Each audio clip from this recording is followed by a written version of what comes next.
जय राम कृष्ण हरी जय राम हरि जय जय राम कृष्ण हरि जय जय राम कृष्ण हरि जय जय राम कृष्ण हरि जय राम कृष्ण हरि जय जय राम कृष्ण हरि जय जय राम कृष्ण हरि राम राम जय जय राम कृष्ण हरि जय जय जय राम कृष्ण हरि जय जय राम हरी रूप पाहता लोचनी सुख झाले ओ साजनी सुख झाले ओ साजनी सुख झाले ओ साजनी रूप पाहता लोचनी सुख झाले वो साजनी साजनी सुख झाले वो साजनी झाले वो साजनी तो हा विठ्ठल बरवा तो हा विठ्ठल बरवा तो हा विठ्ठल बरवा तो हा विठ्ठल बरवा तो हा विठ्ठल बरवा तो हा माधव बरवा तो हा माधव बरवा तो हा माधव बरवा तो हा विठ्ठल बरवा तो हा माधव बरवा तो हा माधव बरवा तो हा माधव बरवा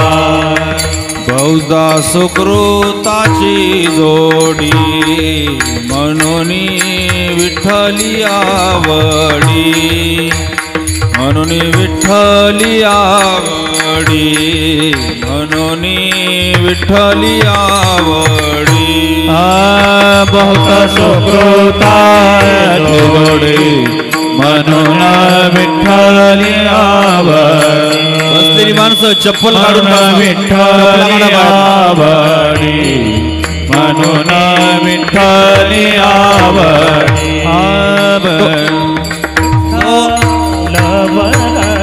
तो हा विठ्ठल बरवा विठ्ठल बरवा तो हा विठ्ठल बरवा तो हा विठ्ठल बरवा तो हा माधव बरवा तो हा माधव बरवा तो हा माधव बरवा तो हा विठ्ठल बरवा तो हा माधव बरवा तो हा माधव बरवा तो हा माधव बरवा सर्व सुखाचे आगर बाप रखुमा देवीवर बाप रखुमा देवीवर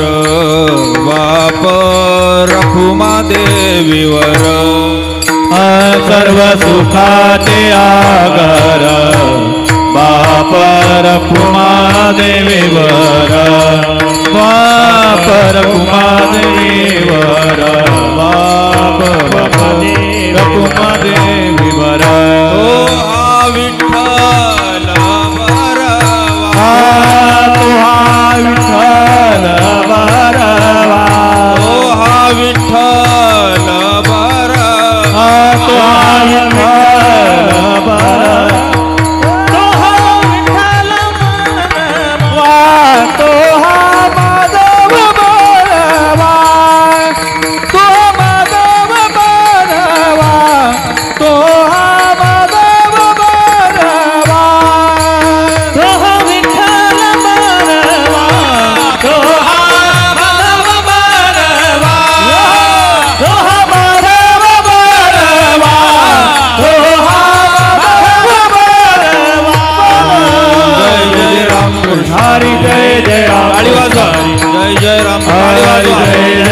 कृष्ण हरी जय जय राम कृष्ण हरी जय जय राम कृष्ण हरी जय जय राम कृष्ण हरी जय जय राम कृष्ण हरी राम कृष्ण हरी जय जय राम जय जय राम कृष्ण हरि जय जय राम कृष्ण हरि जय जय राम कृष्ण हरि जय जय जय जय जय जय जय राम शेवट तो भला शेवट तो भला शेवट तो भला शेवट तो भला माझा बहु गोड झाला माझा बहु गोड झाला माझा बहु गोड झाला माझा बहु गोड झाला बहु गोड माझा बहु गोड झाला बहु गोड झाला शेवट तो भला शेवट तो भला हरी शेवट तो भला शेवट तो भला माझा बहु गोड झाला माझा बहु गोड झाला माझा बहु गोड झाला माझा बहु गोड झाला माझा बहु गोड झाला आलो निजाच्या माहेरा आलो निजाच्या माहेरा आलो निजाच्या माहेरा आलो निजाच्या माहेरा बेटी रखुमाईच्या वरा बेटी रखुमाईच्या बेटी रखुमाईच्या वरा बेटी रखुमाईच्या बेटी रखुमाईच्या परिहार परिहार झाला परिहार परिहार झाला अवघ्या दुःखाचा मागिला अवघ्या दुःखाचा मागिला अवघा दुःखाचा मागेला अवघ्या दुःखाचा मागेला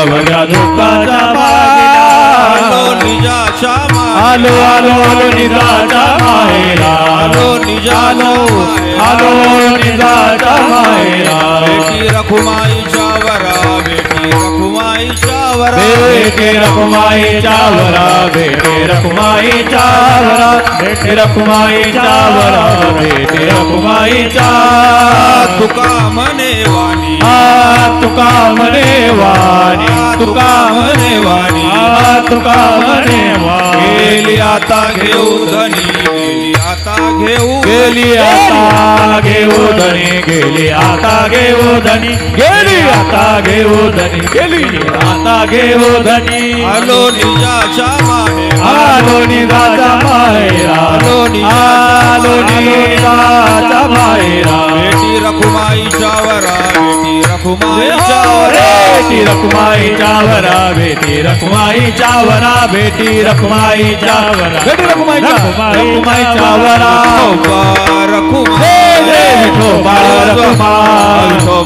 विठोबा विठोबा रखुमाई विठोबा रखुमाई विठोबा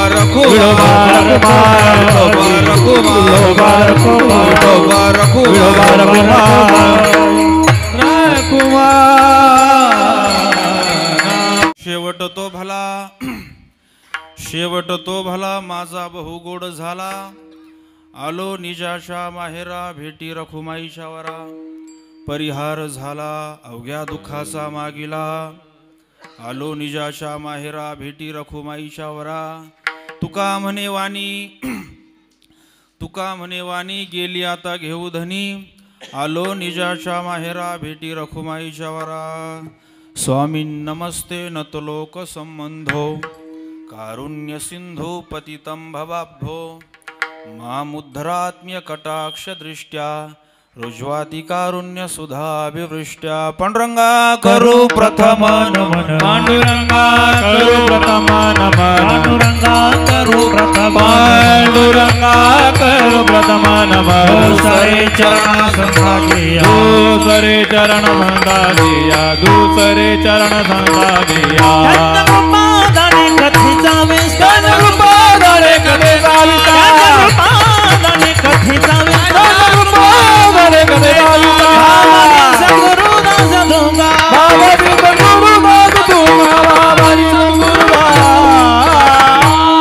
पांडुरंगा करू प्रथम नमन दुसरे चरणा संतांची त्यांच्या कृपादाने कथेचा विस्तारो बाबाजी सद्गुरुदास तुका नमो ज्ञानेश्वरा निवृत्ती उदारा सोपान देवा मुक्ताबाई नमो त्रिभुवन पावनी आद्यत्रय जननी देवांची तुकाराम तुकाराम तुकाराम तुकाराम तुकाराम तुकाराम तुकाराम नाम घेता कापे यम नाम घेता कापे यम घेता कापे यम नाम घेता कापे यम नाम घेता कापे यम नाम घेता कापे यम तुकाराम तुकाराम नाम घेता कापे यम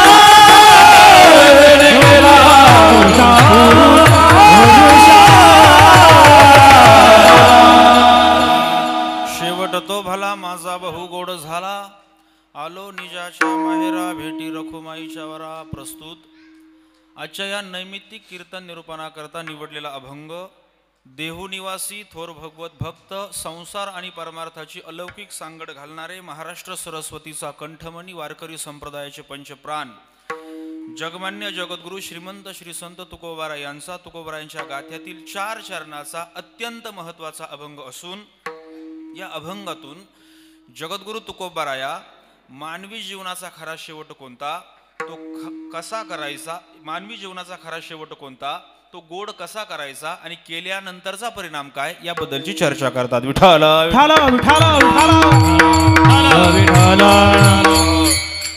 आजच्या कार्यक्रमाचा परिहार असा आहे. स्वर्गीय मारुती कचरू चकोर यांच्या प्रथम पुण्यस्मरणाच्या निमित्तानं आपण सगळीच त्यांच्यावरती प्रेम करणारी नातेवाईक मंडळी, त्यांचा मित्रपरिवार, त्यांचे भाऊबंद, त्यांचे ग्रामस्थ सगळी मंडळी त्यांना या ठिकाणी श्रद्धांजली वाहण्याकरता म्हणून उपस्थित आहात. मला आजच्या या कीर्तनाकरता माझं नशीब चांगलं आहे, जोरात आहे की अत्यंत गुणीजन मंडळी, महाराष्ट्राचं भूषण आणि आपल्या नाशिकचंही भूषण आदरणीय दिनेश महाराज मोजाड हे आज इकडे आहे. त्यांच्यासोबत एकास एक आदरणीय नवनाथ महाराज चव्हाण आणि आमचे लाडके बोराडे महाराज. खरं तर संयोजकांवरती मी थोडा नाराजच आहे. त्याचं कारण असं आहे की एवढी चांगली मंडळी साथीला आहे, तुम्ही तब्बल 1 तास विना मला उशिरा देता. माझ्यावरती अन्याय झालाय की नाही असू द्या, पण कीर्तनाला जरी उशीर झाला असला तरी मी जोग महाराजांच्या परंपरेतल्या असल्यामुळे कोणती तरी एक वेळ सांभाळणार. एकतर सुरू करायची वेळ आपण सांभाळली नाही, पण मी सोडायची वेळ मात्र सांभाळणार आहे. विठाला विठाला विठाला विठाला विठाला विठाला. मंडळी, मी प्रस्तावनेमध्ये असं म्हटलो की अभंग तुकोबारायांचा आहे आणि तुकोबारा या अभंगातून मानवी जीवनाचा खरा शेवट कोणता चिंतन थोडा 1 तासभरच आपण करणार आहोत. माझी विनंती आहे आपल्याला की आपण शांतपणे ऐका. मानवी जीवनाचा खरा शेवट कोणता, 3 प्रश्नांची उत्तरं शोधायची आहेत.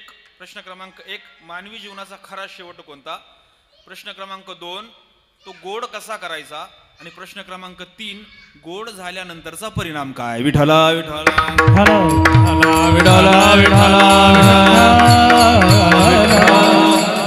या जगात जे जे काय आपल्या डोळ्याला दिसत आहे त्या सगळ्या गोष्टीचा एक ना एक दिवस शेवट आहे.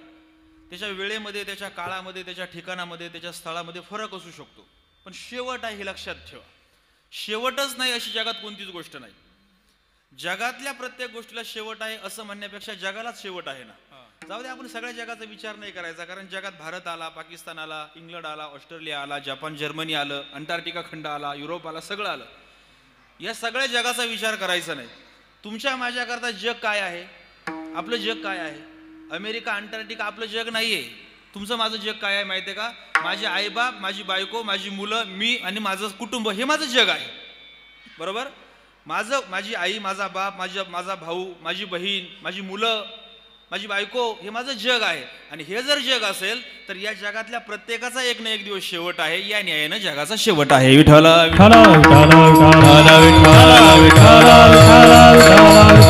शेवट कसा आहे त्याचं कारण सांगतो. शेवट कुणाचा होतो मी मंडळी तुम्हाला सांगतो ऐका. शेवट अशा गोष्टीचा होत असतो ज्या गोष्टीचा जन्म होतो. ज्या ज्या गोष्टीचा जन्म होतो त्या त्या गोष्टीचा मृत्यू होतो, किंवा जी जी गोष्ट निर्माण केली जाते ती ती गोष्ट एकदा कधी ना कधी तिचा नाश होतोच होतो. जातस्य हि ध्रुव मृत्यू ध्रुव जन्म मृतस्य च तस्माद परिहार्यर्थे नत्वम शोचितुम अर्हसि. याच्या खालच्या ओव्या पहा, ज्ञानोबरायांनी काय सांगितलं. उपजेते नाशे नाशिले पुनरपि दिसे हे घटिका यंत्र तैसे परिभ्रमेगा. घटिका यंत्र म्हणजे तुमच्या हातामध्ये असलेलं वॉच, डिजिटल घड्याळ. घड्याळामध्ये आता 11 वाजले, संध्याकाळी पुन्हा रात्रीचा 11 वाजणार आहे आणि उद्या या वेळेला पुन्हा 11 वाजणार आहे. विठ्ठल विठ्ठल घटिका यंत्र जसं चालू राहतं. उपजे आणि नाशे हे मायावशे दिशे एरवी तत्वतः वस्तू जी असे ती अविनाशाची. म्हणजे या जगामध्ये तुमच्या माझ्या डोळ्याला जे जे काही दिसतं आहे किंवा ज्या ज्या गोष्टीचा म्हणून या जगतामध्ये जन्म होतो, निर्माण केली जाते, त्या त्या गोष्टीला शेवट असतो असतो आणि असतोच. विठ्ठल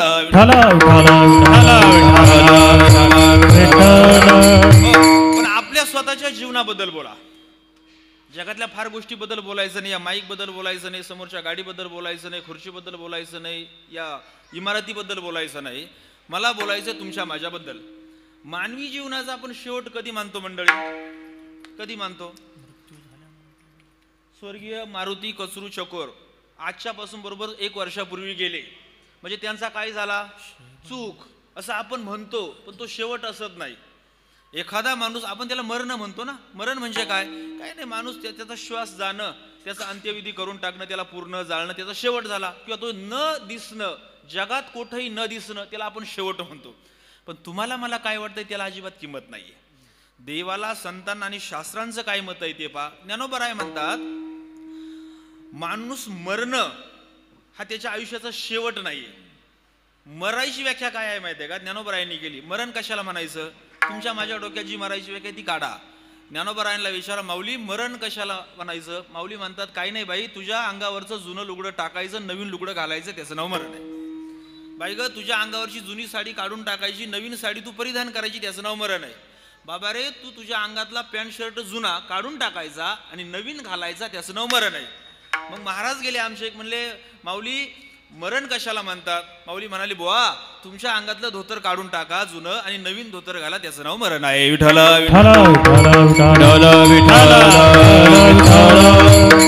माऊली असंच बोललेत. जुने कपडे टाका, नवीन कपडे घाला, जैसे जीर्ण वस्त्र सांडीजे मग नूतन वेडीजे, तैसे देहांतरा ते स्वीकारीजे चैतन्यनाथे. विठ्ठल शेवट नाहीये, हा शेवट नाहीये. माणूस इथून मरण हा शेवट नाहीये.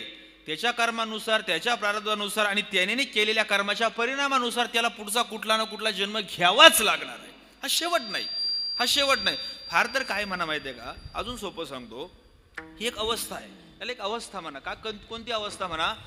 दारात असलेला माणूस घरात आला, किंवा घरात असलेला माणूस ओट्यावर गेला, मध्ये फक्त काहीतरी एक आडवं लागलं. काय नाव त्याचं? उंबरा. फक्त उंबरा आडवा लागला, बाकी काय नाही. का ओट्यावरती बाई माणूस उभी होती आणि घरात आल्याच्या नंतर पुरुष झाला, असं काय आहे का? म्हणजे स्त्रीचा पुरुष झाला किंवा पुरुषाची स्त्री झाली, नाही नाही. फक्त एक गोष्ट आडवी लागली. माणूस तोच आहे, माणूस तोच आहे, स्त्री तीच आहे, फक्त एक गोष्ट आडवी लागली, त्याचं नाव मरण. तसं तुम्ही चैतन्य रूपानं आहे तेच आहात, फक्त एक गोष्ट तुम्हाला आडवी लागली, त्याचं नाव मृत्यू. विठ्ठल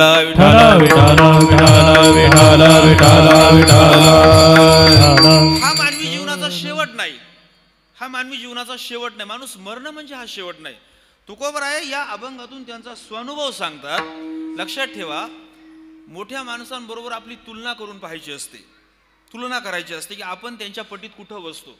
शिवाजी महाराज आपल्याला सगळ्यांना प्रिय आहे की नाही मंडळी? आहे. महाराजांच्या बद्दल आपल्याला केवढा मोठा आदर आहे. पण एक सांगू का, महाराजांना फक्त पूजन करण्यापुरतं ठेवू नये. मी या मताचा आहे. कदाचित अनेकांची मतं भिन्न असतील, असे नका जाईना, पण माझं मत वेगळं आहे. आपण शिवाजी महाराजांची पूजा करतो, शिवाजी महाराजांना आपलं आराध्य मानतो, त्यांचं कौतुक करतो, त्यांच्या पराक्रमाचे गोडवे गातो, आपण भगतसिंगांचे गोडवे गातो, आपण गांधीजींचे गोडवे गातो, आपण टिळकांचे गोडवे गातो. पण लक्षात घ्या, आपण सावरकरांचीही गोडवे गातो. पण या मंडळींचे गोडवे गाऊन फक्त थांबून उपयोग नाही हो. आपण आपल्या व्यक्तिमत्वाची तुलना त्यांच्या बरोबर केली पाहिजे ना. ज्ञानोबरायांचा 728वा संजीवन समाधी सोहळा सुरू आहे. 728वा मंडळी, 728, 728, फक्त अंक पाहू नका. 7 शतकं गेलीये, 7 शतकं. आणि 728 वर्षानंतर सुद्धा आज आळंदीमध्ये लाखो लोक आहे, लाखो लोक आहे. जास्त लांब जात नाही, मी इथलं उदाहरण देतो. स्वर्गीय मारुतीराव गेलेत.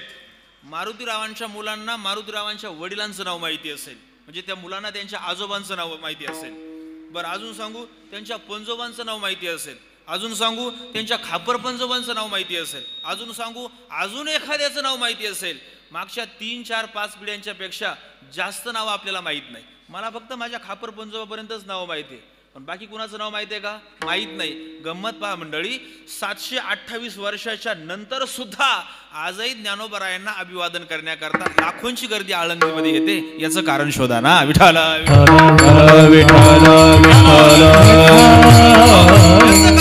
याचं कारण शोधा. म्हणजे काय? महापुरुषांची, संत महात्म्यांची पूजा तर केली पाहिजे, त्यांचं कौतुक तर केलं पाहिजे, त्यांची स्तुती तर केली पाहिजे. पण हे करता करता आपण त्यांच्यासारखा बनायचाही प्रयत्न केला पाहिजे. विठाला विठाला विठाला विठाला विठाला विठाला. एक गंमत लक्षात घ्या. तुकोबराय सुद्धा आपल्यासारखेच होते, तुमच्या माझ्यासारखेच होते. तुकोबरायांचाही जन्म आई वडिलांच्या पोटी झाला, आपलाही जन्म आई वडिलांच्या पोटी झाला. तुकोबरायांचं लग्न झालं, आपलीही लग्न होतात. तुकोबरायांनाही मुलं बाळ, आपल्यालाही मुलं बाळ. तुकोबराय महाराष्ट्रात, आपण महाराष्ट्रात. तुकोबराय शेतकरी, आपण शेतकरी. तुकोबराय व्यावसायिक, आपण व्यावसायिक. काय फरक आहे? काय फरक आहे? तुकोबरायांच्या आपल्या व्यक्तिमत्वामध्ये फरक काय? दिसण्यामध्ये, असण्यामध्ये फरक नाही, जन्म घेण्याच्या पद्धतीमध्ये फरक नाही, कुटुंबाच्या पद्धतीमध्ये फरक नाही, व्यवसायामध्ये फरक नाही. पण एक लक्षात घ्या, तुकोबरायांना जीवनामध्ये जो आनंद मिळाला, तो आनंद आपल्याला स्वप्नातही येत नाही. याचं कारण काय? विठाला विठाला विठाला विठाला विठाला विठाला विठाला. एकमेव कारण असं आहे की तुकोबराय जे जीवन जगले ते पूर्णतः परमार्थिक जीवन जगले. लक्षात ठेवा, तुकोबरायांच्या पूर्ण प्रपंचाची माती झाली, संसाराचं पूर्ण आग लागली, तरी देखील तुकोबरायांकडे सुख नावाच्या गोष्टीची वानवा नाही. आणि आपल्याकडे सगळं आहे तरी सुख आपल्याला शिवत सुद्धा नाही. एक गोष्ट लक्षात घ्या, परमार्थाचे नियम वेगळे आहे, प्रपंचाचे नियम वेगळे आहे. परमार्थ आणि प्रपंच याच्यामध्ये गल्लत करायची नाही, नियम वेगळे आहे. म्हणजे समजा आमच्याकडे सांगतो, कीर्तनकार मोठा कोणता? मोठा कीर्तनकार कोणता? आपल्याकडे एक असे निकष लावलेत लोकांनी. मोठा, चला म्हणले कीर्तनाला जायचं, नाही म्हणले फार मोठा कीर्तनकार आहे. माझा प्रश्न आहे, मोठा कीर्तनकाराचा निकष काय हो? मोठ्या कीर्तनकाराचा निकष काय? नाही म्हणले 15 लाखाच्या गाडीमध्ये आले. हा निकष, एकमेव निकष, संपले निकष आमचे. आणि एखादा महात्मा बिगर इस्त्रीचे कपडे घालून कीर्तनाला येतो किंवा बसने कीर्तनाला येतो आणि गाथा ज्ञानेश्वरी कंठस्थ असते आणि लोकांना फक्त कळू द्या महाराज आलेत आणि बसने आले, तरी लोक म्हणतात साधाच दिसतो. आमचा निकष आहे. परमार्थाचे नियम प्रपंचाला लावू नका, प्रपंचाचे नियम परमार्थाला लावू नका. प्रपंचामध्ये माणसाची किंमत कशी ठरते माहिती आहे का? कशी ठरते? धनवंतालागी पैशाच्या जोरावरती. पैसा असेल तर लोक दारुड्यालाही किंमत देतात, दारुड्याला सुद्धा लोक आदर देतात. अट एकच आहे, दारुडा पैशावाला पाहिजे. विठाला विठाला विठाला विठाला विठाला. गमतीनं एक उदाहरण सांगितलं जातं पहा, गमतीनं सांगितलं जातं. भरपूर जुने कीर्तनकार सांगतात. ते म्हणले एका रस्त्यावरून 2 जण निघाले होते आणि चालता चालता ते एका मंत्र्याच्या बंगल्यासमोर आले. त्या बंगल्याच्या बाहेर एक कुत्रं होतं आणि ते कुत्रं भुंकायला लागलं. मंत्र्याच्या आजूबाजूच्या कुत्र्यांनी सामान्यावरती भुंकावं हा नियमच आहे. ते कुत्रं भुंकायला लागलं तर त्याच्यातला एक माणूस म्हणला, हाडच म्हणतात ना तुमच्याकडे कुत्र्याला, का दुसरं काय म्हणतात? हाडच म्हणतात ना, असं काय थ्रू असं नाही ना? आमच्याकडे थ्रू म्हणतात, पण ते म्हशीला म्हणतात. कुत्र्याला काय म्हणतात? हाडच म्हणतात ना. तो म्हणला हाड. त्याच्या बरोबर जो होता ना त्याने त्याच्या निवार कानाखाली आवाज काढला. म्हणलं अरे काय झालं? हाड नको म्हणू. वेडा झाला का? हाड नको म्हणू. का बरं हाड नको म्हणू? कुत्र्याला हाड म्हणायचं ना, मग काय म्हणायचं? हाडच म्हणायचं. पण कुत्र कुणाचं आहे हे बघ. म्हणजे कुत्र कुणाचं आहे? मंत्र्याचं आहे. मग हाड नको म्हणू. मग आहो हाडा, आहो हाडा. का? कुत्र आहे ना, कुत्र फक्त मंत्र्याचं आहे, सत्ताधीशाचं आहे म्हणून कुत्र्याला सुद्धा किंमत आहे. विठ्ठल विठ्ठल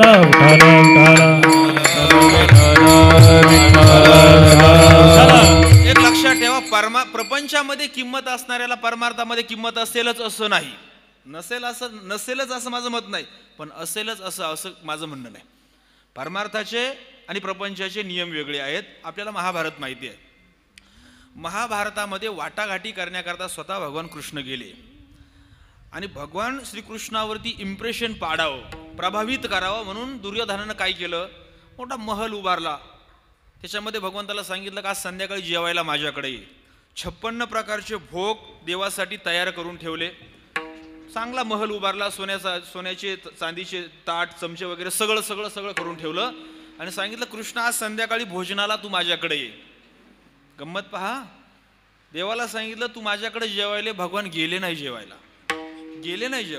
मला सांगा हो, सोन्याचं ताट, सोन्याचे चमचे, 56 प्रकारचे भोग, जे म्हणाल ते तुम्हाला खायला आहे, मोठ्या महालामध्ये जेवण आहे, तुम्ही ते जेवण जेवायला जाल का एखाद्याच्या झोपडीमध्ये जेवायला जाल? अरे आपण तेच जेवण जेवायला जाऊ. भगवंतानी त्याच्या त्या महालाकडे डोकूनही नाही पाहिलं. भगवंत राज्याच्या बाहेर गेले. त्या राज्याच्या बाहेर एक झोपडी होती. त्या झोपडीमध्ये फाटके कपडे घातलेले एक महात्मा राहत होता. त्या महात्म्याच्या घरामध्ये बसण्याकरता पलंग नव्हता. त्या महात्म्याच्या झोपडीमध्ये जाऊन भगवंत मांडी घालून बसले आणि त्या महात्म्याच्या घरातल्या भोग नाही, हो विदुरागणच्या भक्षोनी कन्या परमानंदे झाला. परमानंद विदुरागणच्या भक्षोनी कन्या परमानंदे झाला.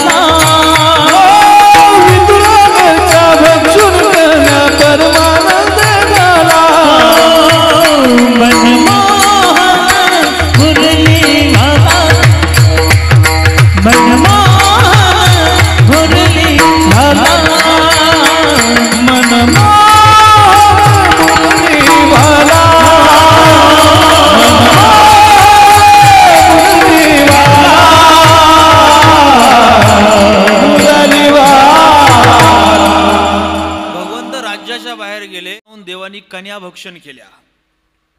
ऐकू नका मंडळी, देवाला काय आवडतं हे पहा. देवाच्या पुढे दांभिकता नाही चालत नाही. फार उपवास केले, बाय बाय बाय बाय बाय, फार उद्यापन केले, नाही चालत, बिलकुल नाही चालत. फोटोतल्या लक्ष्मीची पूजा करता का? केलीच पाहिजे, प्रश्नच नाही, केलीच पाहिजे. पण ज्यांना आपल्याला वाजत गाजत गाणलंय त्याची आई तीच खरी लक्ष्मी आहे, आपली सासू. तिला जर तुम्ही आदर देत असाल तर प्रतिमेतली प्रतिमेय लगेच जागा होईल. देवाच्या दरबारामध्ये दांभिकता चालत नाही नाही नाही. परमार्थामध्ये दांभिकता करून तुम्ही लोकांना प्रभावित करू शकाल, प्रभू भावित नाही. विठ्ठल विठ्ठल विठ्ठल विठ्ठल सांगतो ना, देवाच्या दरबारामध्ये दांभिकता कशी चालत नाही मी तुम्हाला सांगतो.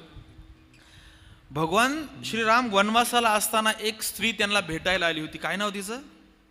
नटून थटून आली होती ना. काय नाव तिचं? माझा पाठ नाही, सांगा ना. हा बरोबर, शूर्पणखा आली होती ना भेटायला. आली होती, पण ती कोणत्या कुळातली होती हो? राक्षसी कुळातली. मग ती कशी दिसत असेल तुम्हीच कल्पना करा.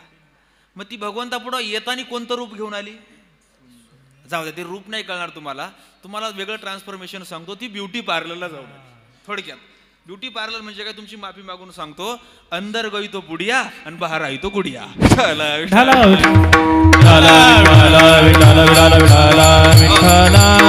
मूळ रूप झाकून अत्यंत देखणं, अत्यंत आरसपाणी, अत्यंत सुंदर रूप घेऊन देवाकडे आली. आणि देवाला तिनं सांगितलं, मागणी घातली, देवा मला तुझ्यासोबत लग्न करायचंय. आता भगवान श्री रामचंद्र त्यांनी सांगितलं, नाही बाई माझं लग्न झालेलं आहे, तुला जर लग्नच करायची फार इच्छा असेल तर त्या तिकडं पलीकडं. कुणाकडे बोट दाखवलं? केशव महाराजांकडे नाही, लक्ष्मणजीकडे बोट दाखव. ती गेली. आता भाई लक्ष्मणजींचा स्वभाव थोडासा तापट. ती गेली, तिने सांगितलं तुझा भाऊ माझ्याशी लग्न करत नाही, मला तुझ्यासोबत लग्न करायचंय. लक्ष्मणजींनी सांगितलं मी लग्न करू शकत नाही, माझंही लग्न झालेलं आहे. तिने सांगितलं तुम्ही दोघं भाऊ मिळून मला मूर्ख बनवताय काय? तुम्हाला माहिती आहे का मी कोण आहे? असं तसं वगैरे वगैरे बोलायला लागली. आता लक्ष्मणजींनी मागचा पुढचा विचार केला नाही, तिचे नाक कान कापून टाकले. जाऊ द्या, मला तिथं फार गुंतायचं नाही. म्हणजे इतकं देखणं रूप घेऊन शूर्पणखा आली. एका वाक्यामध्ये सांगतो, देवानी तिला नाकारलं. देखणं फार सुंदर. मला एक म्हणजे फार म्हणजे शृंगार करून आलेल्या महिलेकडे माणूस पाहत राहतो ना. शृंगार हा हा हा स्वभाव आहे माणसाचा, हा मानवी स्वभाव आहे की माणसाला चांगल्या गोष्टी पाहायला आवडतात. एखाद्या स्त्रीनं चांगला शृंगार केला तर आपण बघतो. ती इतका शृंगार करून आली होती, देवानी मानवर करून सुद्धा तिच्याकडे पाहिलं नाही. दांभिक होती. आता पुढे ऐका, भगवान रामचंद्र अजून एका स्त्रीला भेटले रामायणामध्ये. काय नाव तिचं? शबरी माता. तिला भेटले. तिच्या गुरुनी सांगितलं होतं की एक दिवस प्रभू रामचंद्र येऊन तुला दर्शन देतील. गंमत पहा, गुरुनी सांगितलं दर्शन देतील, पण कधी देणार हे नाही सांगितलं. ती वाट पाहत राहिली. ज्यावेळेस सांगितलं ना मंडळी, ऐका बरं का, 4 वर्ष झालं उपवास करते, माझ्या घरात अडचणी कशा. त्यांनी ऐका, एवढीशी होती शबरी, एवढीशी. तेव्हा गुरुनी सांगितलं रामचंद्र भगवान येतील आणि दर्शन देतील. आणि आपण मालिकेत पाहिले, रामायण वाचले, आपण ऐकत आलोय, शबरी मातेला ज्यावेळी दर्शन दिलं ना, त्यावेळी शबरी माता पूर्ण वृद्ध झालेली आहेत. पूर्ण सांगितलं की देव येणार आहेत.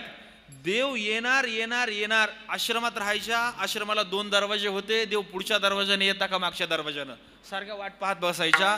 कधी स्वतःच्या आरोग्याकडे लक्ष दिलं नाही, तब्येतीकडे लक्ष दिलं नाही, शरीराकडे लक्ष दिलं नाही. शरीर थकलं, गंजलं, कळकटलं. शरीराच्या डोक्याच्या केसांच्या जटा झाल्या, नख वाढली, अंगावरती मळाचे थर साचले, शरीर घाणेरडं झाले, पूर्ण घाणेरडं. पण देवाचा धावा सुरू आहे. अत्यंत जीर्ण आणि घाणेरडं झालेल्या शरीराच्या जवळ, त्या देहाजवळ भगवान श्री रामचंद्र गेले. भगवंताच्या डोळ्यामध्ये अश्रू आले. भगवंतांनी फक्त पाहिलं नाही हो, तिच्या हातचं फक्त खाल्लं नाही हो, तिच्या मुखातलं उष्ट भगवंतांनी खाल्लं. का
उष्टी बोरं खाले आणि अगोदर अत्यंत देखण्या स्त्रीकडे भगवंतांनी मान वर करूनही पाहिलं नाही. मुद्दा काय आहे? परमार्थातला हा मुख्य भाग आहे की देवाच्या दरबारामध्ये देवाच्या जवळ दांभिकता चालत नाही. देवाच्या जवळ जर काय चालत असेल तर देवाच्या बद्दलचा खरा भाव. विठाला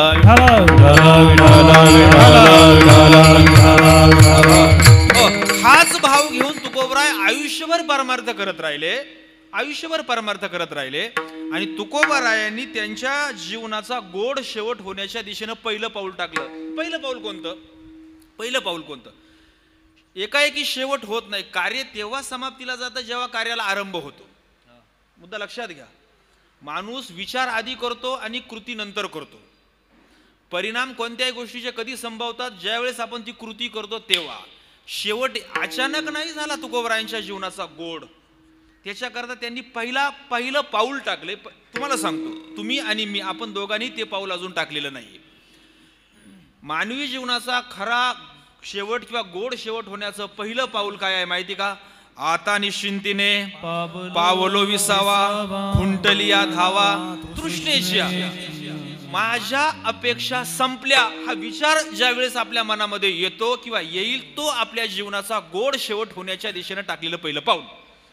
आणि मग गोड शेवट कुठं होतं माहिती का? तुकोबरायांचं सूत्र आहे, काम नाही, काम नाही, काम नाही, काम नाही. आता आम्हाला जीवनामध्ये अपेक्षा राहिल्या नाही, कोणतंही काम राहिलं नाही, कोणती इच्छा उरली नाही. इच्छा अपेक्षा या सगळ्या आम्ही जाळून खाक केल्या. याचा परिणाम काय झाला? आमचं सगळं चित्त आम्ही देवाकडे लावलं आणि याचा परिणाम काय झाला? आमच्या जीवनाचा शेवट गोड झाला. शेवट तो भला, शेवट तो भला, शेवट तो भला, शेवट तो भला,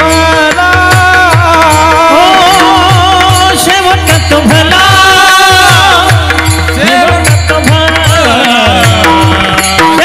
तो भला, शेवट तो भला, शेवट तो भला, शेवट तो भला, शेवट तो भला, शेवट तो भला,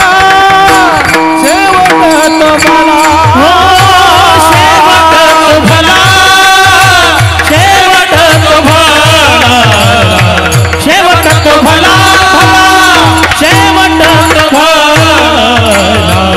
माझा बहु गोड झाला,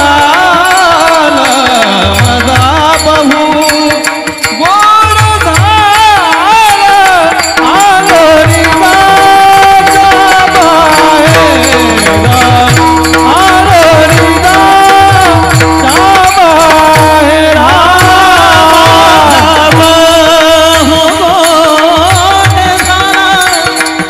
माझा बहु गोड झाला, आलो रिवाच्या बाहेरा, आलो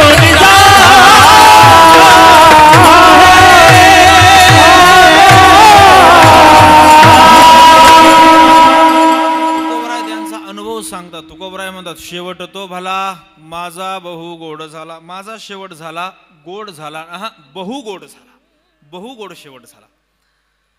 आपले काय निकष आहेत गोड शेवट होण्याचा? आपण म्हणतो ना, तुमच्या डोक्यातल्या काही खुलसट कल्पना काढून टाका बरं. आपल्याकडे काय माहिती आहे का? एखादा आयुष्यभर वाईट वागणारा, दारू पिणारा, लोकांना नडणारा, छळणारा, पिडणारा, चोऱ्या माऱ्या करणारा, गुंडगिरी करणारा माणूस जर समोरचा गेला तर लोक म्हणतात काय चांगलं मरण आलं. अरे योगायोग आहे तो.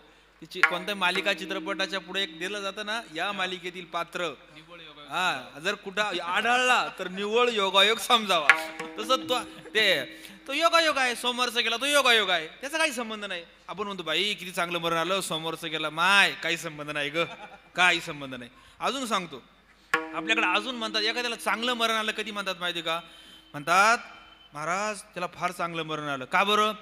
त्यांनी ज्यावेळेस जीव सोडला ना त्यावेळेस दोन्ही बाजूनं त्याच्या मुली आणि मुलं बसलेले होते. सगळ्या मुला मुलींना डोळ्याच्या पुढे ठेवून त्यांनी जीव सोडला. किती चांगलं मरण आलं, काही संबंध नाही, तो योगायोग आहे. अरे या जगाचा मालकाचा बाप ज्यावेळेस गेला त्यावेळेस 4 पैकी एकही मुलगा तिथं नाही. चौघे पुत्र चौघे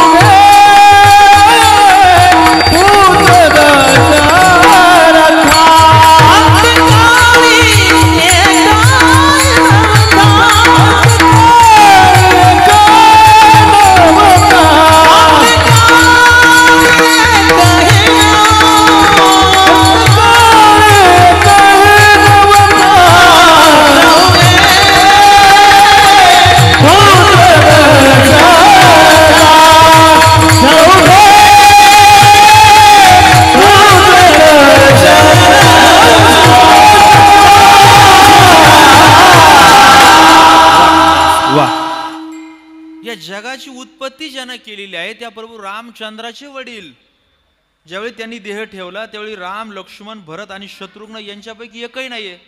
मग आता समजा 4ही मुलं 3ही मुली त्या बाबाजवळ होत्या म्हणून त्याला चांगलं मरण आलं, हा नियम जर असेल तर रामचंद्र प्रभू 4ही भावंडांसोबत ज्यावेळेस नव्हते मग दशरथाला का वाईट मरण आलं का? अरे खुळचट कल्पना आहे, काही संबंध नाही याचा. अजून आपली एक कल्पना आहे. म्हणले काय मरण आलं त्याला, कसं काय?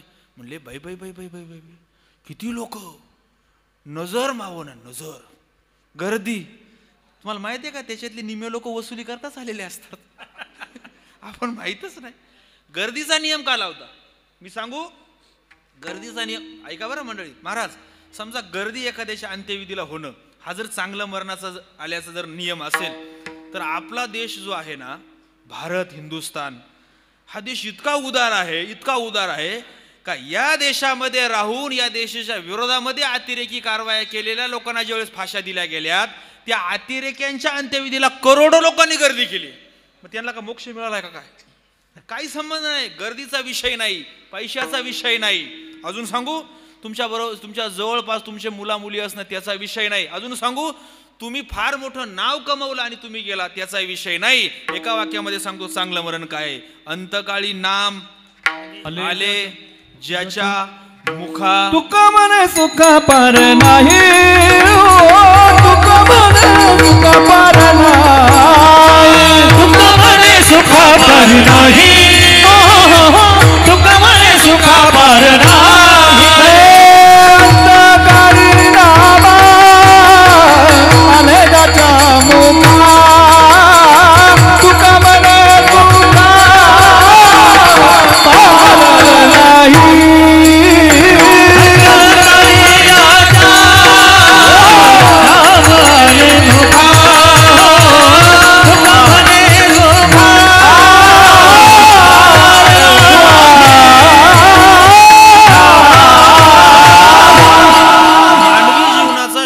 गोड होण्याचा हा एकमेव निकष आहे की मरताना तुमच्या मुखामध्ये देवाचं नाव आलं पाहिजे. आता त्याला लोकांनी मधला मार्ग काढला, म्हणजे देवाचं नाव आलं पाहिजे. यांनी काही परमार्थ केला नाही, मग लोक मरताना पोथी लावतात. आता नाही लावत बरेच जण, पण लावायचे पहिल्यांदा पोथी लावायचे काही आलं पाहिजे याच्या मुखामध्ये. बरं, आता आणखीन एक जरा लोक थोडेसे ॲडव्हान्स झाल्यामुळं लोक काय करतात माहिती आहे का, मग पोथी वाचणारा मिळत नाही, मग काय करायचं, मग मोबाईलमध्येच भजन लावायचं. किमान ती ऐकलं आणि त्याच्या मुखामध्ये येईल सुख. मी तुम्हाला सांगू महाराज, देवाचं नाव मुखामध्ये येण्याकरता पूर्व पुण्य लागतं. जन्मोजन्मांतरी असेल पुण्य सामग्री, तरीच नाम जीवाग्री येईल श्रीरामाचे. लोक म्हणतात की काय त्यांना काय उद्योग नाही, त्यांना काय काम नाही, त्यांना काही धंदा नाही, त्यांना काही कळत नाही, ते निष्क्रिय लोक आहेत म्हणून ते देवाचं नाव घेतात. नाही, एक लक्षात ठेवा मंडळी, जी लोक देवाचं भजन पूजन करतात आणि ज्या लोकांच्या मुखामध्ये देवाचं नाव आहे ना, समजून चला की त्यांनी पूर्वजन्मामध्ये फार मोठं पुण्य करून ठेवलेलं आहे. विठ्ठल विठ्ठल विठ्ठल विठ्ठल विठ्ठल. देवाचं नाव घेतल्यानं आपला शेवट गोड होतो, लक्षात ठेवा. आणि माणूस आधी कसा जागला याला महत्व नाही, त्याचा शेवट कसा झाला. आपण म्हणतो ना, अंत भला तो सब भला, शेवट गोड झाला. तुका बरं म्हणतात ना, मागे झाले पाहू नका, पुढे जमान किंवा जामीन आहे तुका. मागे काय झालं, आम्हाला ज्यांनी रामायण सांगितलं त्यांचा पूर्व इतिहास काय आहे. वाल्मिकी ऋषी आधी कोण होते, वाल्या कोळी ना, पण वाल्या कोळी कुणाच्या लक्षात नाहीये, वाल्मिकी ऋषी प्रत्येकाच्या अंतकरणात आहे. लक्षात घ्या, मागे झालं पाहू नका, मागचं सोडा, पण किमान तुमचा शेवट गोड झाला पाहिजे. आपण सगळी क्रिकेट बघणारी, खेळणारी, आवडणारी मंडळी आहात. आता यंदावर आपल्या भारतामध्ये वर्ल्ड कप झाला, कोणी जिंकला, ऑस्ट्रेलियाने. नाही 20चा नाही, मोठा वन डे ऑस्ट्रेलियाने जिंकला. हा, पण ते गंमत काय झाली महाराज, त्या ऑस्ट्रेलियाने पहिल्या 2 मॅच हारल्या. लोक म्हणले आता हे काही जिंकू शकत नाही. 2 मॅच ऑस्ट्रेलियासारखा बलाढ्य संघ सलग 2 मॅच हारला, म्हणले आता हे जिंकू शकत नाही. आणि फायनल पर्यंत भारताने सलग 9 सामने जिंकले, सलग 9, आणि फायनलमध्ये जाऊन गचाकला. फायनल मध्ये जाऊन म्हणजे अंतिम सामना जिंकता आला नाही, शेवट गोड झाला नाही, तर विश्व विजेता हा टॅग लागला नाही. विठ्ठल विठ्ठल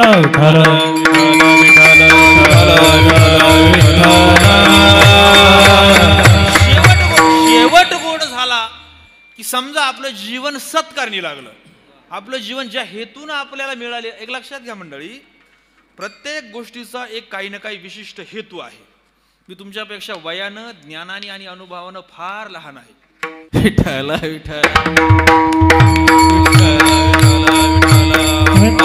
मानवी जीवनाचा शेवट होण्याचा हाच एकमेव निकष आहे, हाच एकमेव निकष आहे. आमचे गुरुवर्य आणि वारकरी संप्रदायाचं आदराचं स्थान. महाराज शास्त्री महाराज बाबांचं अमृत महोत्सवाचं कीर्तन होतं आणि कीर्तन कुरेकर बाबांचं होतं. बाबांचे शब्द जसेच्या तसे सांगतो, एक शब्द सुद्धा इकडच्या तिकडे करत नाही, एक शब्द सुद्धा नाही. आमचे गुरुवर्य कुरीकर बाबांचं इंग्लिश फार चांगलं आहे. बाबा काय म्हणाले ऐका मंडळी, ते म्हणाले आमच्यासाठी बोलले, तुमच्यासाठी नाही, आमच्यासाठी कीर्तनकार गायक वादक मंडळींसाठी बोलले. ते असं म्हणाले की तुम्ही फार मोठे गायक व्हा, फार मोठे वादक व्हा, फार मोठे कीर्तनकार व्हा, खूप मोठं नाव कमवा, जगभर नाव कमवा, खूप नाव कमवा. पण हे सगळं मोठं होताना, नाव कमवत असताना तुमच्यातला जर अहंकार मेला नाही तर एव्हरीथिंग इज लॉस. विठाला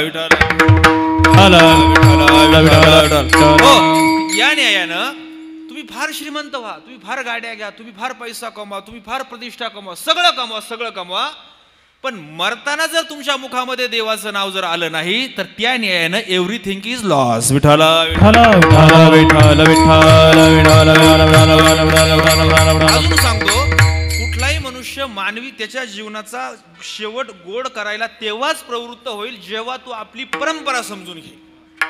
लक्षात ठेवा, मानवी जीवनाचा शेवट गोड करायचा कोणी सांगितलं? तुकोबरायांनी सांगितलं, ज्ञानोबरायांनी सांगितलं, नाथ महाराजांनी सांगितलं, म्हणजे आमच्या परंपरेने सांगितलं. परंपरेने सांगितलं. परंपरा म्हणजे काय? जे जुनं आहे जे ते आमच्या परंपरा. पण काळ बदललाय, या काळामध्ये एकच आपण म्हणतो ना, एक मार्ग चाललाय, एकच गोष्ट लोकांनी करायचं ठरवलंय की जुनं जे आहे ना ते सगळं टाकलं पाहिजे. परंपरा सगळ्या वाईट असतात, त्याचा काही उपयोग नसतो. परंपरा झिडकारल्या पाहिजे, त्या नाकारल्या पाहिजे. लक्षात ठेवा मंडळी, समजून घ्या या देशाची परंपरा काय आहे. पहा परंपरा काय आहे. मी 2 उदाहरणं सांगतो. पहिलं मी तुम्हाला स्वामी विवेकानंदांचं एक उदाहरण सांगतो, परंपरा कशी असते. ऐका, स्वामी विवेकानंदांचं अमेरिकेमध्ये व्याख्यान होतं. व्याख्यान झालं, ते फार चांगलं बोलले, आणि व्याख्यान झाल्याच्या नंतर तिथली एक बाई त्यांच्याकडे आली, ख्रिश्चन मिशनरी, म्हणजे ख्रिश्चन धर्माचा प्रचार करणारी. आपल्याकडे जसं साधू संत म्हणतात तसं तिकडे नन म्हणतात, नन. ती नन स्वामीजींकडे आली आणि स्वामीजींना असं म्हणाली, Swamiji, I listen your speech and I got very impressed after listening your speech, but I have a small doubt. मी तुमचं भाषण ऐकलं आणि तुमचं भाषण ऐकून मी फार प्रभावित झाले, पण माझी एक शंका आहे. ऐका मंडळी, मी तुम्हाला सांगतोय परंपरा कशी असते आणि परंपरा कशी सांभाळायची आणि परंपरेचा अभिमान कसा बाळगायचा, ती गोष्ट मी तुम्हाला सांगतो. स्वामीजींना सांगितलं की तिनं मला एक डाऊट आहे, शंका आहे. काय शंका आहे? विचारा आई साहेब, विचारा. स्वामीजींनी राजा हरिश्चंद्राची गोष्ट सांगितली त्या व्याख्यानामध्ये. म्हणाले आमच्याकडे असा एक राजा होता, त्या राजाला एक स्वप्न पडलं. स्वप्नामध्ये त्याच्याकडे कोणीतरी राज्य दान मागितलं. स्वप्नामध्ये त्या राजानं ते राज्य दान देऊन टाकलं. सकाळी राजा झोपेतून उठला आणि अंगावरच्या कपड्यानिशी राज्य टाकून निघून गेला. ऐकायला कसं वाटतंय? असं कुठं घडेल का? असंच तिला वाटलं. ती म्हणाली हाऊ इज इट पॉसिबल, हे कसं शक्य आहे? असं घडणार नाही. स्वामीजींनी तिला सांगितलं, बाई ग, माझी ताई, माझी आई, मी तुला सांगतो, हा आमच्या देशाचा इतिहास आहे आणि आमच्या इतिहासाचा आम्हाला अभिमान आहे. आम्हाला अभिमान आहे की अशी घटना घडलेली आहे. आमच्या या राजानं स्वप्नामध्ये राज्य दान दिलंय. ती स्वामीजींचं हे विधान ऐकून ती जोरात हसली आणि स्वामीजींना काय म्हणाली माहिती आहे का? हे सत्य कधी असू शकत नाही, हे वास्तवामध्ये कधी घडू शकत नाही. कल्पना करायला म्हणून एक चांगलं आहे. कल्पना म्हणजे काय? प्रिये, तुझ्या आठवणीमध्ये मी चणे खातो. आचार्य आत्रे एकदा पुण्यातून असं नदीच्या कडेकडे निघालं आणि एक प्रियकर बसलेला होता. त्याच्यासमोर असा रिकामा रुमाल टाकलेला होता. त्या रुमालावरती काहीच नव्हतं आणि त्या रुमालाकडे पाहून असा करत होता आणि त्याला स्वतःशी म्हणत होता, प्रिय बघ ना, मी तुझ्या आठवणीमध्ये फुटाणे खातोय. आचार्य आत्रेने त्याच्या कानाखाली आवाज काढला, म्हणले गाढवा, तुला कल्पनेचीच खायची असेल तर फुटाणे कशाला खातो? गुलाबजाम खा ना.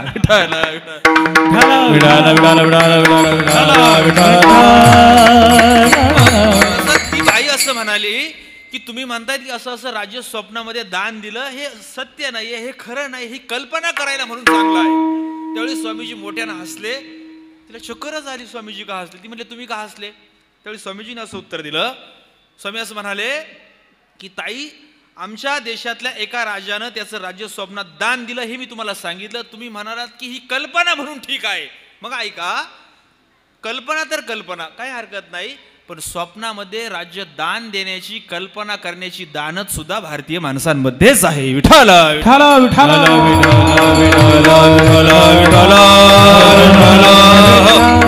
आपला इतिहास आहे, ही आपली परंपरा आहे. या परंपरेचे आपण पायिक आहोत, या परंपरेचे आपण घटक आहोत आणि या परंपरेच्या पूर्वसुरींचे आम्ही वंशज आहोत. आम्हाला या परंपरेचा विसर पडला मंडळी. परंपरा आपण आपल्या सांभाळल्या पाहिजेत, परंपरा आपल्या आपण जोपासल्या पाहिजेत. मला फार एका गोष्टीचं वैषम्य वाटतं. माझा एक स्वभाव आहे की चांगली गोष्ट जर मला कुठं दिसली तर ती मी स्वीकारतो. मग ती गोष्ट माझ्यापेक्षा वयानं लहान आहे का, अभ्यासानं लहान आहे की उंचीनं लहान आहे का, शिक्षणानं लहान आहे, ते मी पाहत नाही.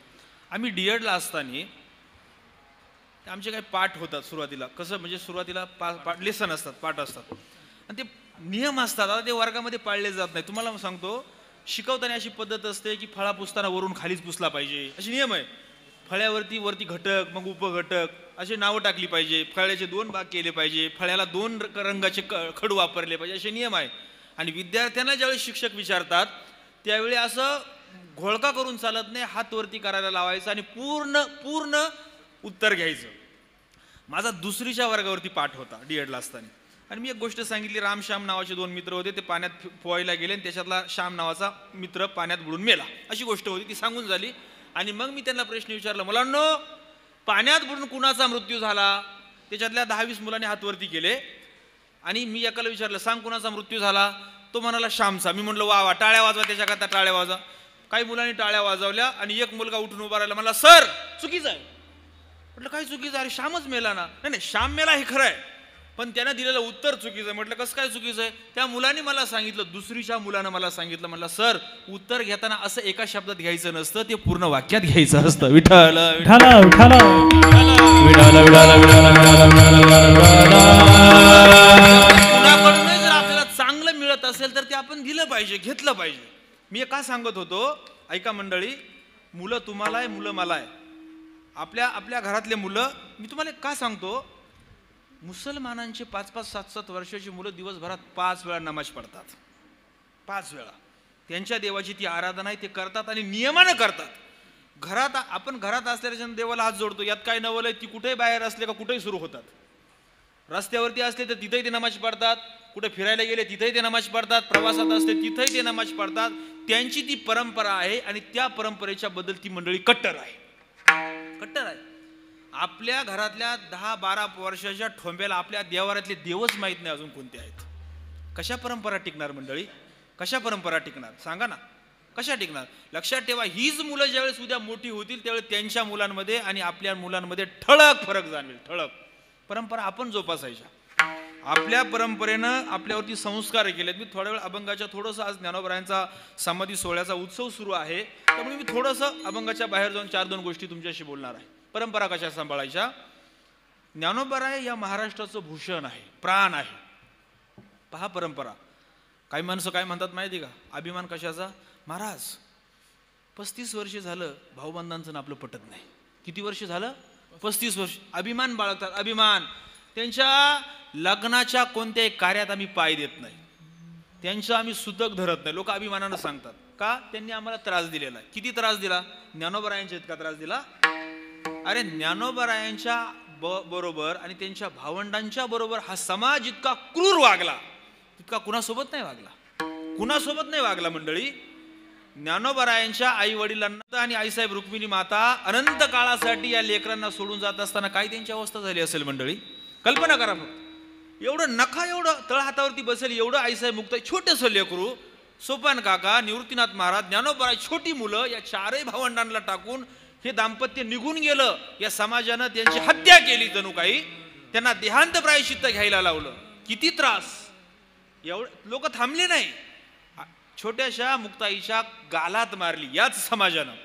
ज्ञानोबराय गेले मधुकरी मागायला, तर ज्ञानोबरायांच्या झोळीमध्ये शेण टाकलं याच समाजानं.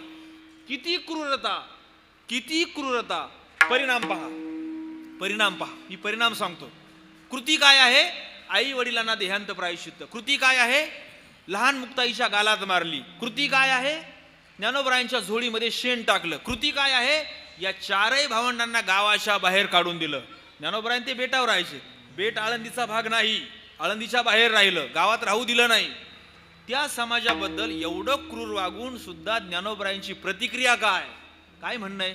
लक्षात ठेवा, जो महात्मा चालगं बाई म्हटल्यानंतर भिंतीला चालवू शकतो, जो महात्मा बोल म्हटल्यानंतर रेड्याला बोलवू शकतो, त्या महात्म्याला हा सगळा समाज नुसते डोळे मोठे केले असते तर राखून पडला असता का नाही? पण ज्ञानोबरायांची प्रतिक्रिया काय आहे पहा. ज्ञानोबरायांची प्रतिक्रिया काय.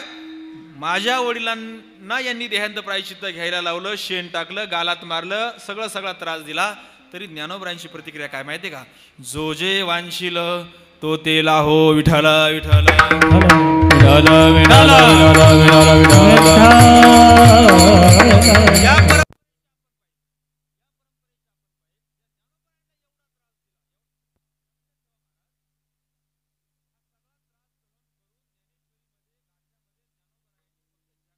त्यांना करताच मागणी देवाकडे केलेली आहे. त्याचाच परिणाम असा आहे की 728 वर्षानंतर सुद्धा आज आळंदीमध्ये पाय ठेवायला जागा नाही. विठ्ठल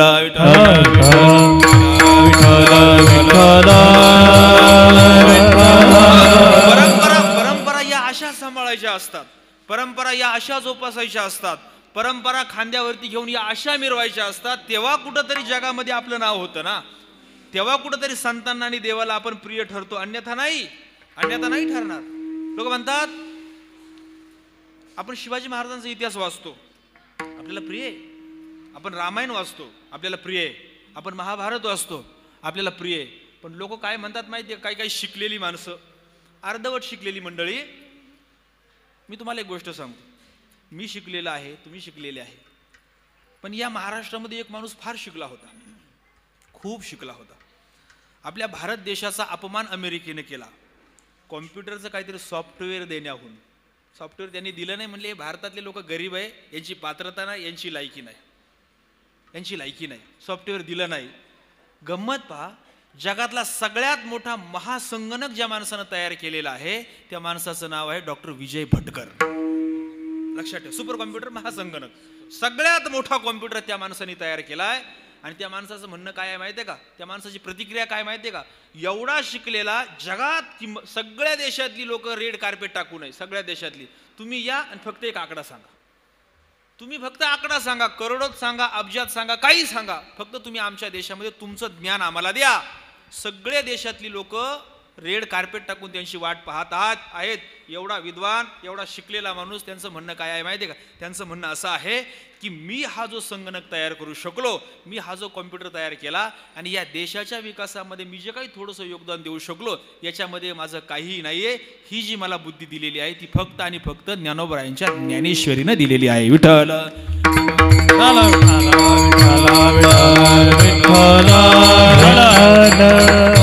एवढा मोठा आभाळाच्या उंची इतका माणूस म्हणतो की ज्ञानेश्वरीनंच मला बुद्धी दिली आहे. कारण आपण कुठं बसतो या माणसामध्ये, आपण कुठं बसतो. आपली शिकलेली माणसं म्हणतात पुराणातली वांगी पुराणात. तो वांगी शब्द नाही बरं, लोक ऐकलाय ना तुम्ही तो शब्द.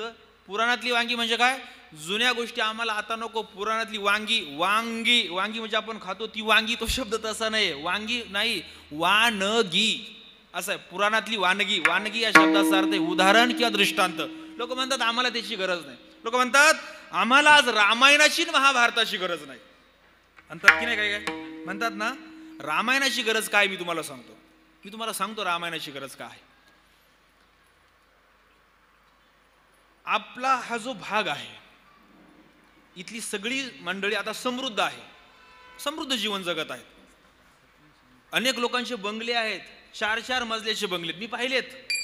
त्याच्यामध्ये 4-4 भाऊ एकत्र राहतात, पण एक भाऊ दुसऱ्याशी बोलत नाही, दुसरा तिसऱ्याशी बोलत नाही, संवाद होत नाही. जेवताना सुद्धा डोकून बघतात. तो विचार करा, बसलेली मंडळी, तुम्ही शेवटचं तुमच्या भावासोबत एकत्र बसून कधी जेवलात? एकत्र विचार करा, उत्तर देऊ नका, पण विचार करून पहा. शेवटचं असं मांडीला मांडी लावून शेजारी बसून आपल्या भावासोबत कधी जेवलात? रामायण आपल्याला सांगतं आपल्या भावावरती प्राणप्रिय पद्धतीनं प्रेम केलं पाहिजे. रामायण सांगतं भाऊ सक्का काय आणि भाऊ सावत्र काय, याच्यामध्ये फरक नाही. आमची परंपरा सांगते की भाऊ कसा का असेना त्याच्यावरती प्रेमच केलं पाहिजे. मी एक उदाहरण तुम्हाला सांगतो. ते उदाहरण ऐकून तुमच्यापैकी एखादा भाऊ आपल्या भावाशी बोलत नसल्याला जर बोलायला लागला तर मी सांगेल माझं कीर्तन पावलं. काय झालं, प्रभू रामचंद्राला दशरथ राजांनी वनवासाला पाठवलं. ऐका बरं, वनवासाला गेल्यानंतर भरत राजा वनवासाला पाठवताना अयोध्येत नाही, आपल्याला माहिती आहे, ते मामाच्या घरी गेले होते. आणि प्रभू रामचंद्र वनवासामध्ये असताना एक वनदेवी त्यांच्याकडे आली. वनदेवी, त्या वनदेवीनं रामचंद्राला विनंती केली की देवा, मला तुमची सेवा करायची आहे, तुमची सेवा करण्याची संधी द्या. काहीतरी संधी द्या. देवाने सांगितलं नाही तू बोललीस खूप झालं आता काही नको जा. नाही नाही देवा मला तुमची सेवा करायची संधी द्या. ऐका हा भाऊ कसा असावा. त्यावेळी प्रभू रामचंद्रांना सांगितले देवी मी ज्या रस्त्यानं चालत आलोय त्या रस्त्याचे मागचे काटे साफ कर. मागचे काटे पुढचे साफ करायचे का मागचे? हो. रस्ता पुढचा क्लिअर करायचा का मागचा? योगेश महाराज दिनेश महाराज तुम्ही कुठपर्यंत आले? कीर्तन होईपर्यंतच. केशव महाराजांनी मला 3 फोन केलेत आळंदीवरून येईपर्यंत. कुठपर्यंत आले? तिथपर्यंत आले. जाताना नाही ते फोन करणार. पुढचा रस्ता साफ झाला पाहिजे मागं आग लागो. हा नियम आहे सर्वसामान्य नियम आहे ना. पुढचा रस्ता क्लिअर झाला पाहिजे मागं काही हो. प्रभू रामचंद्रांना सांगितलं देवी मागचा रस्ता साफ कर. मागचा. ऐका मागचा रस्ता का साफ करायचा? देवीला आश्चर्य वाटलं या वनदेवीला. तिने विचारलं की देवा मागचा रस्ता का साफ करायचा? आणि त्यावेळी प्रभू रामचंद्रांनी काय उत्तर दिलं ऐका. म्हणे मला माझ्या वडिलांनी ज्यावेळेस वनवासाची आज्ञा दिली त्यावेळी माझा भाऊ माझा भरत हा अयोध्येत नव्हता. ऐका मंडळी अयोध्येत नव्हता. मग तो मामाच्या गावाला गेला होता. मग माझा भाऊ मामाच्या गावाहून अयोध्येत आल्यानंतर तो पहिल्यांदा माझ्या महालात येईल आणि पहिल्यांदा विचारेल माझा दादा राम कुठे आहे. मी महालामध्ये त्याला दिसणार नाही. तो पुन्हा आल्या पावली माघारी फिरेल आणि लगेच विचारायला सुरुवात करेल की रामदादा कुठे आहे. त्याच्याशी कुणी काही बोलणार नाही. तो राजमहल टाकून बाहेर येईल. तिथल्या लोकांना शिपायांना विचारेल की रामदादा कुठे. कुणी त्याच्याशी काही बोलणार नाही. मग तो अयोध्येतल्या रस्त्यांवरून चालत येईल. लोकांना विचारेल रामदादा कुठे आहे. अयोध्येतल्या लोकांचे खाली झुकलेले चेहरे डोळ्यातले अश्रू पाहून तो विचारेल सांगा रामदादा कुठे. त्यावेळी त्या गर्दीतून कुणीतरी भरताला सांगेल की भरत तुझा भाऊ जो राम आहे ना त्या रामाला 14 वर्ष वनवासाचा आदेश दिलाय तुमच्या वडिलांनी. आहे त्या अवस्थेमध्ये अनवाणी पायांनी माझा भाऊ भरत मला शोधण्याकरता वनामध्ये येईल. येताना त्याला जो माणूस भेटेल त्याला विचारेल माझा रामदादा तुम्हाला दिसला का. येताना एखादा जर पशु दिसला तर त्या पशुला विचारेल माझा रामदादा तुम्हाला दिसला का. येताना जर एखादा ओढा एखादी नदी जर दिसली तर त्या नदीला माझा भरत विचारेल तुम्हाला रामदादा दिसला का. येताना जर एखादा वृक्ष दिसला तर त्या वृक्षालाही विचारेल माझा रामदादा दिसला का. आणि येताना एखादी पाऊलवाट दिसली तर त्या पाऊलवाटेलाही माझा भरत विचारेल तुम्हाला रामदादा दिसला का कोणत्या रस्त्यानं गेला. त्यावेळी एखादी वाट सांगेल की हो हो मी पाहिले तुझा रामदादा जो आहे ना तो या रस्त्यानं चालत गेलाय.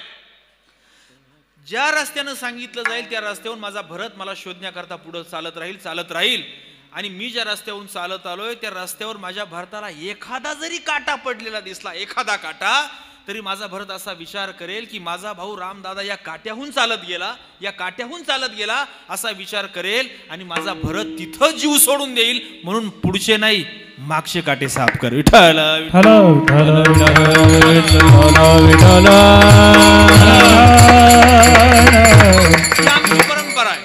ही आमची परंपरा आहे मंडळी. याच्याकरता रामायण पाहिजे मंडळी. याच्याकरता महाभारत पाहिजे मंडळी. याच्याकरता गाथा पाहिजे. याच्याकरता ज्ञानेश्वरी पाहिजे. मी तुम्हाला अजून थोडंसं पुढे येऊन बोलतो मंडळी. गरीब राहण्याचा ठेका आपण घेतलाय का? नाही. श्रीमंत राहो. आमच्या वारकरी परंपरा गरीब नाही आहे. मुळामध्ये वारकरी परंपरा तुम्हाला कधी पैसे कमवू नका असं सांगत नाही. तुकाराम महाराजांनी ज्यावेळी माणसाचा अर्थशास्त्र मांडायला सुरुवात केली पहिला अभंग महाराजांचा असा आहे पैसा कमवा. त्यांनी फक्त खुंटी ठोकून ठेवली तो भाग वेगळा. काय सांगितलंय?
माणसाचं अर्थशास्त्र सांगितलं त्यावेळी सांगितलं पैसे कमवा, पण व्यवहार कसला असला पाहिजे, उत्तम असला पाहिजे. सोप्या भाषेमध्ये सांगू का? सोप्या भाषेमध्ये आपल्या घरातल्या तिजोरीमध्ये पैशाचा खळखळाट असला पाहिजे, पण त्यामागं कुणाचा तळतळाट नसला पाहिजे. विठ्ठल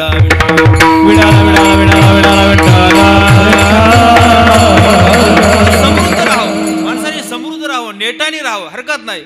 5 लाखाच्या नाही 50 लाखाच्या गाडीत राहावं.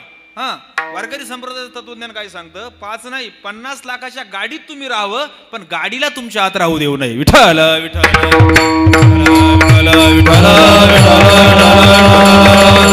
वारकरी संप्रदायातले एक संत श्री संत एकनाथ महाराज फार श्रीमंत होते मंडळी. इतके श्रीमंत होते की नाथ महाराजांच्या घरी रोज कीर्तन व्हायची आणि कीर्तनाला आलेल्या श्रोत्यांना नाथ महाराज दररोज कीर्तन सुटल्यानंतर पाव किलो साखर द्यायची. किती श्रीमंत! रोज नाथ महाराजांच्या घरी गोडधोड लोकांसाठी रोज पंगत उठायची, रोज पंगत उठायची. म्हणजे परमार्थामध्ये ही अट नाहीये, ही अडचण नाहीये. पैसे कमवू नका ही अडचण नाही, पैशामध्ये गुंतू नका ही अट आहे. विठ्ठल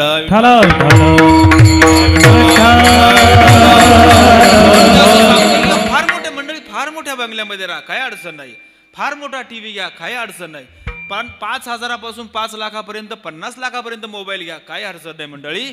पण ज्या महाराष्ट्रामध्ये आपण राहतो आणि ज्या वैभवशाली परंपरेचे आपण घटक आहोत ना, ती परंपरा आपल्या घरामध्ये 50 रुपयाची ज्ञानेश्वरीची पारायणाची प्रत असलीच पाहिजे, असली पाहिजे मंडळी. ते भूषण आहे आपलं. आम्ही ज्यावेळेस आळंदीला होतो संस्थेमध्ये, आम्ही सकाळ संध्याकाळ माऊलीच्या मंदिरात जायचो. काही गोष्टीने ऊर अभिमानानं भरून यायचा आणि काही वेळेला लाज वाटायची. काय माहिती आहे? माऊलीच्या मंदिरामध्ये दर्शनाला परप्रांतातून म्हणजे गुजरात, यूपी, बिहार वगैरे वगैरे या परप्रांतातूनही लोक येतात आणि परदेशातूनही लोक येतात.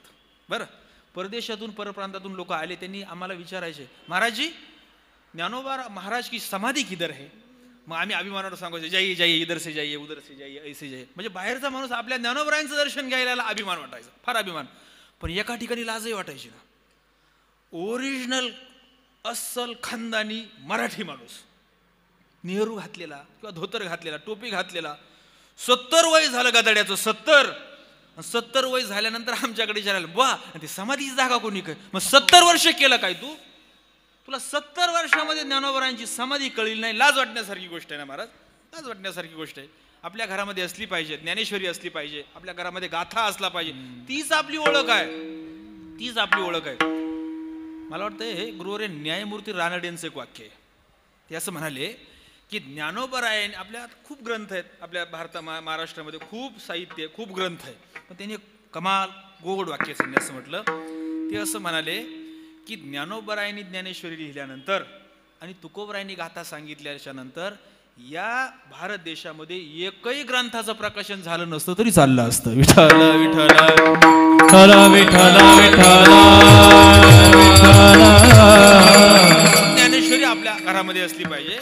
गुरुवर्य मामासाहेब दांडेकर ज्ञानेश्वरीच्या बद्दल बोलताना असं म्हणायचे की तुम्हाला एखादी मालिका, एखादा चित्रपट जर 50 वेळा पाहावासा वाटतो ना आपल्याला, एखादी मालिका, आई कुठे काय करते, बाप कुठं काय करतो वगैरे वगैरे, आहे का नाही? हा भाग चुकला तर लोक मोबाईलला युट्यूबला जाऊन बघतात, म्हणजे बघतातच लोक. आमच्या घरातलं नाही सांगत बरं. मामासाहेब असं म्हणायचे की तुम्हाला एखादी मालिका, चित्रपट जर 50 वेळा पाहावासा वाटला तर तुम्हाला ज्ञानेश्वरी 500 वेळा वाचावीशी वाटली पाहिजे. विठ्ठल आपली परंपरा आपण मिरवली पाहिजे. विचार करा ना, तुम्हाला अशी भीती नाही वाटत का? पुढे भीती वाटत नाही का? प्रत्येक आई बापाला एका गोष्टीची भीती आहे ना, आम्ही गेल्यानंतर आमच्या मुलांचं कसं आहे, बरोबर आहे का नाही? मी सुद्धा एका मुलीचा बाप आहे, मलाही काळजी आहे. माझ्या मुलांचं, मुलीचं भविष्य चांगलं घडलं पाहिजे, याच्याकरता आपण तजवीज करतो का नाही मंडळी? करतो. शहाणा बाप कोण? शहाणा बाप कोणता? जो मुलांच्या भवितव्याची उत्तम काळजी घेतो, तो शहाणा बाप, तो बाप शहाणा. मग आपण काळजी घेतो की नाही? तुम्ही मुलांची काळजी करता. उद्या समजा माझ्या मुलाला 4 पैसे लागू नये, त्याला राहायला घर असावं, त्याला गाडी असावी, आपण सगळं कमवून ठेवतो. तुम्ही कधी अशी काळजी केली का हो? उद्या या महाराष्ट्राच्या परंपरेचं काय होईल? केली का काळजी? उद्या वारकरी संप्रदायाचं काय होईल? केली का काळजी? उद्या वारीचं काय होईल? केली का काळजी? उद्या माळ घालणारे लोक राहतील का? केली का काळजी? उद्या कीर्तन परंपरेचं काय होईल? केली का काळजी? आपल्या परंपरेची काळजी आपण करायची ना. म्हणजे मगाशी उदाहरण देऊन आलो की मुसलमान समाजातली पोरं 5-7 वर्षाची असताना ते नमाज पडतात, त्यांची परंपरा चालू ठेवतात. मग आपल्या परंपरा आपण चालू न ठेवायच्या, मग कुणी चालू ठेवायच्या? आपणच चालू ठेवल्या पाहिजे. आपणच चालू ठेवला पाहिजे. लोक फक्त जुन्या लोकांना बोल लावतात, अरे जुनीच लोक खरी शहाणी होती. आजही तुम्हाला सांगतो, लोक फक्त म्हणतात मंडळी, लोक फक्त म्हणतात लोक सुधारली. ही जगातली सगळ्यात मोठी अंधश्रद्धा आहे. माझा याच्यावरती विश्वासच नाही. सुधारण्याची व्याख्या काय? काय नाही, कोपीत राहत होता बंगल्यात राहायला गेला, याला का सुधारणं म्हणतात का? त्याचा काय संबंध आहे?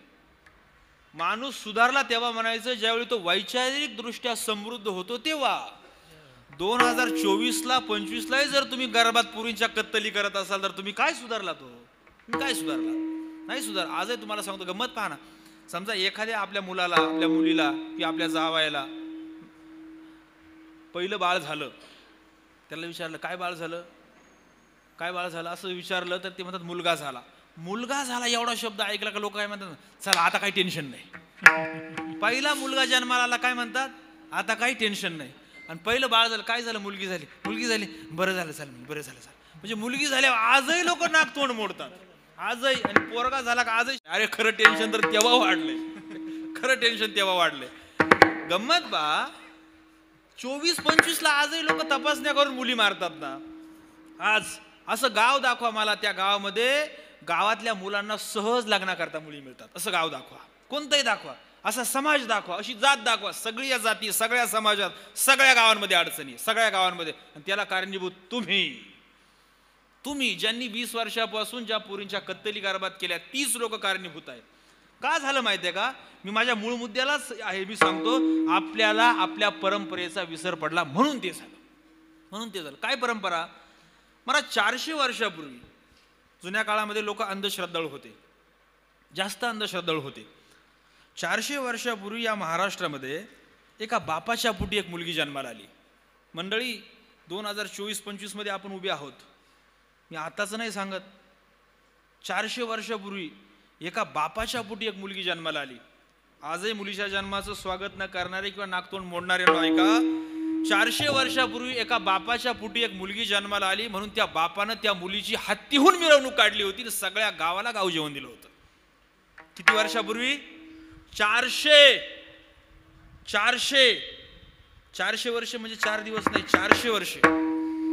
400 वर्षापूर्वी एका बापाच्या पोटी एक मुलगी जन्माला आली म्हणून त्या बापानं त्या मुलीची हत्तीहून मिरवणूक काढली होती आणि सगळ्या गावाला गाव जेवण दिलं होतं. त्या बापाचं नाव होतं लखोजीराजे जाधव आणि त्या बापाच्या पोटी जी मुलगी जन्माला आलेली त्या मुलीचं नाव होतं जिजाऊ. विठ्ठला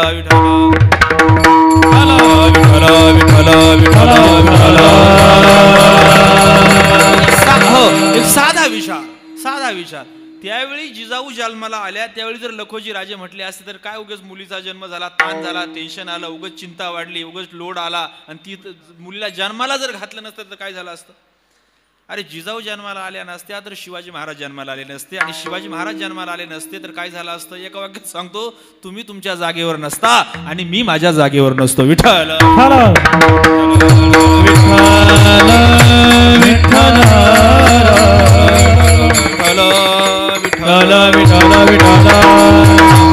म्हणून आपल्या परंपरा सांभाळा. आपल्या परंपरा जर आपण सांभाळल्या, आपल्या परंपराच आपल्या जीवनाचा शेवट गोड करणार आहे. लक्षात ठेवा, आपल्या परंपरा कितीही पैसे दिले आणि किती सत्ता कमवली, किती प्रसिद्ध झाला तरी आपल्या जीवनाचा गोड शेवट नाही होणार. पण ज्ञानेश्वरीतल्या एका ओवीचा जर आपण आचरण केलं तर जीवनाचा गोड शेवट ठरलेला आहे. नामा म्हणे ग्रंथ श्रेष्ठ ज्ञानदेवी एक तरी ओवी अनुभव ठरलेला आहे. तुकोबराय म्हणतात ना की माझ्या जीवनाचा जो शेवट गोड झाला तो याच्यामुळेच झाला. तुकोबरायांनी संतांची चरित्र वाचली, अभ्यासली. तुकोबरायांनी संतांचे वचन अनुभवात आणले, ते आचरणामध्ये आणले, त्यानुसार तुकोबराय वागले, परमार्थाला लागले. तुकोबरायांचा परमार्थ कडेला गेला. तुकोबराय म्हणतात माझ्या जीवनाचा शेवट गोड झाला. त्याचा परिणाम असा झाला की माझी सगळी संकट संपली, माझ्या सगळ्या अडचणी संपल्या, मी माझ्या मूळ स्थानाला गेलो, सगळं माझ्या आयुष्याचं कल्याण झालं. मी आता काय करेल? काही नाही. मी आता माझ्या वाणीनं फक्त देवाचं चिंतन करेल, न थकेपर्यंत करेल अभंगाचं अंतिम चरण. तुका म्हणे वाणी, तुका म्हणे वाणी, तुका म्हणे वाणी, तुका म्हणे वाणी, वाणी तुका म्हणे वाणी, तुका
रखुमाई कृपया सर्वांनी टाळी वाजवा. भजन करा. विठोबा रखुमार हरे जय विठोबा रखुमार जय विठोबा रखुमाई जय विठोबा रखुमाई विठोबा रखुमाई विठोबा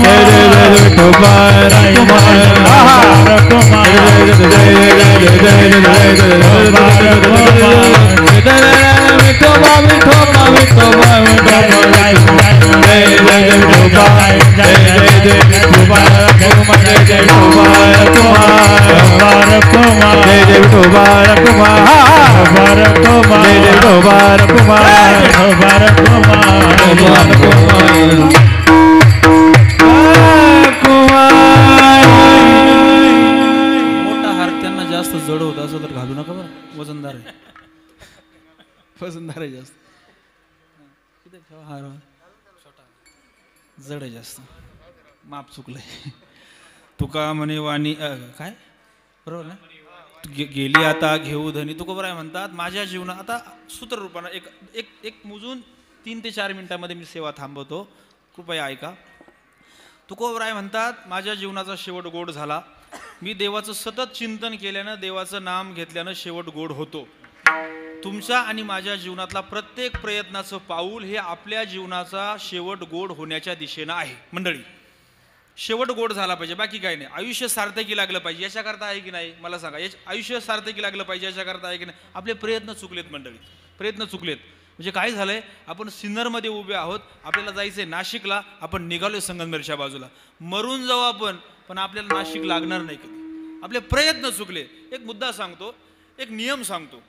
जी गोष्ट ज्याच्याकरता निर्माण केली गेलेली आहे त्याच्याकरता तिचा उपयोग केला पाहिजे. सगळी शहाणी मंडळी नीट ऐका माझं विधान. मी असं म्हणालो की जी गोष्ट ज्याच्याकरता निर्माण केली गेलेली आहे त्याच्याकरता तिचा उपयोग केला पाहिजे, नाहीतर ती वाया जाते. कळालं? पुढे ऐका. जी गोष्ट ज्याच्याकरता निर्माण केली गेलेली आहे त्याच्याकरता तिचा उपयोग न करता इतर कारणाकरता केला तरी वाया जाते. अशी अडचण आहे पुन्हा. म्हणजे कसं, हा जो माझ्या पुढे माईक आहे, हा जो माईक आहे, या माईकला बाहेरून चांगली जाळी आहे बरोबर. या माईकच्या जाळीच्या आत एक काय म्हणतात, एक कापूस असतो बरोबर आहे. शिष्टाचार्य असतो, मध्ये असतं, मध्ये कापूस असतो. कापसाच्या बाहेर जाळी असते. समजा माझ्या बायको सारखी जर हुशार बायको असली, इथं कशाला कोणाचं नाव, आणि तिचं मी इथं ती नाही म्हणून घेतो. ती म्हटली चांगलं आहे, गाळणीसारखं आहे, मग समजा नळाला जर आपण जोडलं तर पाणी गाळून येईल ना. आतमध्ये कापूस आहे, कापसाच्या बाहेर जाळी आहे, आपण म्हणतो कचरं येणार नाही, घाण येणार नाही, पाणी गाळून येईल. पण लक्षात ठेवा मंडळी, या माईकची निर्मिती पाणी गाळण्याकरता नाही. मला माईक नाही सांगायचं बरं. माईकची निर्मिती पाणी गाळण्याकरता नाही. माईकची निर्मिती माझा आवाज अतिशय सुलभतेने आणि सहजतेने तुमच्यापर्यंत पोहोचवण्याकरता आहे. त्याच्याकरता त्याचा उपयोग जर केला नाही तर तो वाया गेला. आता तुमच्या माझ्यावरती या. जगामध्ये प्रत्येक गोष्टीला कारण आहे आणि एका विशिष्ट हेतूनं प्रत्येक गोष्टीची जर रचना केली गेली असेल तर आपला उपयोग निश्चितच लोकांचा प्रचार करण्याकरता झालेला नाही. काहीतरी कारण असेल ना. कशाकरता आपला जन्म झाला एका वाक्यामध्ये सांगतो. आयुष्याच्या साधने किंवा देवे दिला, देह भजना गोमटा भजन करण्याकरता दिला, देवस्वरूप होण्याकरता दिला. मंडळी आता ऐका. पैसे कमवण्याकरता, मोठं होण्याकरता, प्रसिद्धी कमवण्याकरता, सत्ता मिळवण्याकरता याच्याकरता आपला जन्म नाही. आपण याच्याकरता जर आपण आपला जन्म जर घालवत असू तर एका वाक्यामध्ये सांगतो जन्म अक्षरशः वाया गेला. विठ्ठल विठ्ठल विठ्ठल विठ्ठल विठ्ठल. त्यामुळे शेवट गोड. याच्याच्यानं कसा शेवट गोड होणार? याच्याच्यानं शेवट गोड होणार नाही. शेवट गोड तुमचाही करा आणि पुढच्या पिढ्यांचाही करा. लक्षात ठेवा. ज्ञानोबरायांनी आपली सोय करून ठेवली. ते आपल्या पुढच्या मागच्या पिढ्या आहेत. ते बोलले ना, येथ वडील जे जे करीती तया नामू धर्म ठेवीती. पुढच्या पिढ्यांची योग्य तरतूद करा. मी मागाशी सांगितलं शहाणा बाप तो जो पुढच्या पिढ्यांची नीट तरतूद करतो. अजून सांगू, पालक मंडळींमध्ये एक छोटंसं उदाहरण सांगतो थांबतो. पालक मंडळींमध्ये सध्या एकच त्यांच्या डोक्यामध्ये एक कल्पना अशी फीड झालेली आहे. काय कल्पना? की माझ्या मुलानं मी म्हणेल त्या क्षेत्रामध्ये करिअर केलं पाहिजे. काही लोकांचं म्हणणं काय, एखाद्याच्या घरात बाळ जन्माला जर आलं ना, त्यांचं म्हणणं एकच आहे, महाराज मुलाचं नाव सुचवा. कोणतं सुचवा? काहीतरी युनिक सुचवा. युनिक म्हणजे काय? असं कुणाचंच नसलं पाहिजे. म्हणलं अरे दगडोबट होई, पण ते आहे. महिषीपुत्र ठेवतो का? तो म्हटला चालेल. काय नाव ठेवतो? अहो काय वडिलांनी नावं ठेवलेत आमचे. ज्ञानोबा, तुकाराम, किसनराव, अशोकराव, ही सगळी नावं देवाचे वाचक आहे. किसन हे कृष्णाचं नाव आहे, देवाचं वाचक आहे. ज्ञानोबा हे देवाचं वाचक नाव आहे. माऊली हे ज्ञानोबरायांचं वाचक नाव आहे. ही सगळी नाव आहे. आताच्या नावांचा आपला काही संबंध नाही. मी सांगत होतो की फक्त आमच्या मुलांनी काय केलं पाहिजे, आम्ही म्हणल त्या क्षेत्रामध्ये करिअर केलं पाहिजे. हे चुकीचं आहे. तुम्ही मुलांचा कल ओळखा. शेवटचं उदाहरण, तुम्ही मुलांचा कल ओळखा आणि त्यानुसार त्यांना त्या क्षेत्रामध्ये करिअर करू द्या, तर मुलं करतील. तुम्हाला सांगतो मंडळी, तुम्ही शासकीय अहवाल सुद्धा तपासा. मी माझ्या मनाचं सांगत नाहीये. बऱ्याच मुलांचं करिअर फक्त एवढ्या कारणामुळे वाया गेलंय का आईवडिलांनी विनाकारण त्यांच्यावरती दबाव टाकून नको त्या गोष्टी त्यांना करायला लावल्या. पोराला व्हायचं होतं चित्रकार, आईनं सांगितलं जमणार नाही, डॉक्टर हो. पोराला व्हायचं होतं क्रिकेटपटू, तिने बापानं सांगितलं नाही इंजिनियरच हो. बरं, आई बापांचं म्हणणं काय, पोरांनी 100% मार्क्स मिळवले पाहिजे. या दोघांच्या अख्ख्या आयुष्याची बेरीज तेवढी होणार नाही, पण मुलानं तेवढे मिळवले पाहिजे. कशा करता? एक गोष्ट लक्षात ठेवा, देवानी कुणालाही रिकामं पाठवलेलं नाही. मी तुमच्या पुढे आज कीर्तन करतोय, मी 10वीला 4 वेळा नापास झालेलो आहे. ते अभिमान नाही, सांगतोय ते, मी काय अभिमानाच्या गोष्टी का. पण मग मला असं वाटायचं की माझा जन्म 10वी 11वी करता नाहीये, माझा जन्म कीर्तना करता आहे. देवाने मला कीर्तन करण्याकरता, देवाचं आणि संतांची स्तुती गाण्याकरता, प्रत्येकाचं वेगळं. शिवाजी महाराजांच्या इतिहासामध्ये पहा, त्यांनी ओळखलंय कुणामध्ये काय आहे, कुणामध्ये काय, ज्याच्यामध्ये जे चांगलं. मला आमच्या सरने एक प्रश्न विचारला, आता तो खटका काढून टाका 10वी नापास. ये देणार ठेवा आता काय. हा, MBA ला असताना दुसऱ्या वर्षाला स्पेशल घ्यावं लागतं, स्पेशलायझेशन असतं. आम्हाला विचारलं, पोरांनो सांगा बरं तुम्हाला कशात करायचं आहे. मग विचारलं, रवी तू कशात करतो? तो म्हणला मी मार्केटिंगमध्ये करतो. बरं म्हणलं, राहुल तू कशामध्ये करतो? तो म्हणला मी चेन सप्लाय मॅनेजमध्ये करतो. बरं, दुसऱ्याला विचारलं तू कशात करतो राजू? तो म्हणे मी फायनान्समध्ये करतो. मला विचारलं तू कशात करतो? मी म्हटलं मी HR मध्ये करतो, ह्युमन रिसोर्स मॅनेजमेंटमध्ये. पण ज्या रवी नावाच्या मुलाला विचारलं होतं की तू MBA कशात करणार आहे, त्यांनी सांगितलं मी मार्केटिंगमध्ये करणार आहे. सरांनी विचारलं तू मार्केटिंगमध्ये करू नको. का करू नको? मार्केटिंग म्हणजे काय? आपल्याकडचा शब्द शक्य म्हणजे खऱ्याचं खोटं, खऱ्याचं खोटं, खोट्याचं खरं, पटवून देणं म्हणजे मार्केटिंग. आम्ही पटवून देतो म्हणजे आम्ही मार्केटिंग नाही करत. तुम्ही असं नका समजू. मार्केटिंग तुला जमणार नाही, सरांनी सांगितलं. का जमणार नाही? कारण तो मुलगा बोबडा होता मंडळी. बोबडा, त्याला नीट बोलता येत नव्हतं, त्याला र चा उच्चार करता येत नसायचा, तो र ला ल म्हणायचा, ल. त्याला विचारलं तुला काय करायचंय? तो म्हणला मला मार्केटिंग करायचं. म्हणलं करू नको, सरांनी सांगितलं करू नको, मग तू दुसरं काहीतरी कर. मुलगा स्वाभिमानी होता, त्यांनी सांगितलं मला थल मी कलील तर मार्केटिंग कलील, नाही तर काहीच नाही करणार. मग सरांनी काय केलं, पोरांच्या परीक्षा घ्यायचं ठरवलं सगळ्यांच्या. आमच्याकडे रामायणाच्या 100 प्रती दिल्या आणि सांगितलं तुम्हाला 15 दिवसाची मुदत, तुम्ही हे रामायण विकून यायचं. रामायणाच्या प्रति पुस्तकं विकून यायची, एक 8-10 दिवसामध्ये विकून या. आम्ही बाहेर पडलो, लोकांच्या घरी जात राहिलो, गावात जात राहिलो, चौकात जात राहिलो, रामायणाचं महत्त्व सांगत राहिलो, रामायण किती महत्त्वाचं आहे, कसं वाचलं पाहिजे, कसं ऐकलं पाहिजे. 8 दिवसानंतर सगळे ज्याच्या पद्धतीने जेवढे होईल तेवढे विकले, परत आले.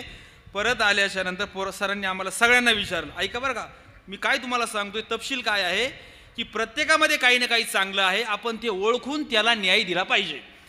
सरांनी मला म्हणे योगेश तू किती विकल्या? म्हणलं सर मी 55 विकल्या 100 पैकी. ठीक आहे म्हणे. जो फायनान्सवाला आमचा मित्र होता राहुल, त्याला विचारलं राहुल तू किती विकल्या? तो म्हणला सर मी 40 विकल्या. बरं.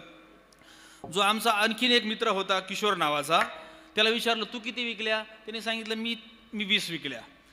आणि हा बोबडा जो आमचा रवी नावाचा मित्र होता, सरांना याची मोठी उत्सुकता होती. सरांनी विचारलं रवी तू किती विकल्या? तो म्हणला थल 100 विकल्या. सरांनाही प्रश्न पडला 100 कशा काय विकल्या, कशा विकल्या म्हणलं, काय सूत्र वापरलं, काय टेक्निक वापरलं. तर म्हणलं काही नाही सर, मी रामायण घ्यायचो, प्रत्येकाच्या दरवाजाजवळ जायचो, दरवाजाची बेल वाजवायचो, घरातून कुणीतरी बाहेर यायचं आणि त्यांनी काय म्हणायच्या आधी मी म्हणायचो विकत घेता का वाचून दाखवू. ते म्हणायचे वाचू नको, विकत घे पण वाचून दाखवू नको. बोबडेपणा हा त्याचा दोष होता. पण हाच बोबडेपणा त्याची ताकद झाली. मला तुम्हाला हेच सांगायचं, आपल्या मुलांमध्ये काय चांगलं आहे ते ओळखा आणि त्यानुसार त्यांना मार्गाला लावा. हे करता करता त्यांना परमार्थाकडे लावा. परमार्थाला लावूनच आपल्या जीवनाचा गोड शेवट होऊ शकतो. हीच आजच्या कीर्तनातून आपण सगळ्यांनी दक्षता घ्या. आज ज्यांच्या पुण्यस्मरणाच्या निमित्तानं आपण श्रद्धांजली वाहण्याकरता म्हणून उपस्थित आहोत ते स्वर्गीय मारुती कचरू चकोर. अतिशय मोठा परिवार आहे. त्यांच्या मागे त्यांच्या पत्नी मंगल मारुती चकोर, त्यांचा मुलगा प्रसाद मारुती चकोर, त्यांची कन्या रेणुका गोरक्षनाथ घुगे, अनुराधा समाधान दराडे, त्यांचे बंधू लहानू कचरू चकोर, शिवाजी कचरू चकोर, एकनाथ कचरू चकोर, त्यांचा पुतण्या संतोष नामदेव चकोर, शंकर रतन चकोर, भूषण शिवाजी चकोर, गौरव शिवाजी चकोर, मनोज एकनाथ चकोर. मोठा परिवार आहे. त्यांच्या जाण्याने या कुटुंबावरती मोठा दुःखाचा आघात निर्माण झालेला आहे. मी माऊलींच्या चरणी प्रार्थना करेल की या दुःखातून सावरण्याची त्यांना ताकद देवो. आजच्या या सेवेकरिता महाराष्ट्राभर ज्या मंडळींचं मोठं नाव आहे ती सगळी मंडळी माझ्यासारख्या अतिशय लहान कीर्तनकारला साथ देण्याकरता आली, हे माझं परम भाग्य आहे. त्यामध्ये आपले दिनेश महाराज मोजाड, आपले आदरणीय नवनाथ महाराज, आपले बोराडे महाराज आहेत. या मंडळींना मनापासून धन्यवाद देतो. त्यांनी अतिशय सुंदर या कीर्तनाला साथ दिली. त्यासोबत या ठिकाणी मला आवर्जून निमंत्रित करणारे, बोलावणारे, इथली सगळी व्यवस्था करणारे माझे अतिशय जवळचे सन्मित्र आपल्या गावचं भूषण आदरणीय केशव महाराज आष्टेकर यांनाही मनापासून धन्यवाद देतो. त्याच्या पाठीमागं असलेले आपल्या वारकरी संप्रदायाची भावी काळामध्ये धुरा ज्यांच्या खांद्यावर येणार आहे ते माझे सगळे गुरुबंधू, त्यांनी सुद्धा सुंदर कीर्तनाला साथ दिली, त्यांना सुद्धा धन्यवाद देतो. आपण सुद्धा तास दीड तास अत्यंत शांतपणे श्रवण केलं, तुम्हालाही मनापासून धन्यवाद. सिस्टमचे आमचे बंधू त्यांनी सुद्धा सुंदर आवाज प्रदान केला, त्यांना सुद्धा मनापासून धन्यवाद. सगळ्यांना धन्यवाद. झालेली सेवा श्री माऊलींच्या चरणी समर्पित. ज्ञानेश्वर माऊली ज्ञानराज हे ज्ञानेश्वर माऊली ज्ञानराज विठ्ठल जय जय.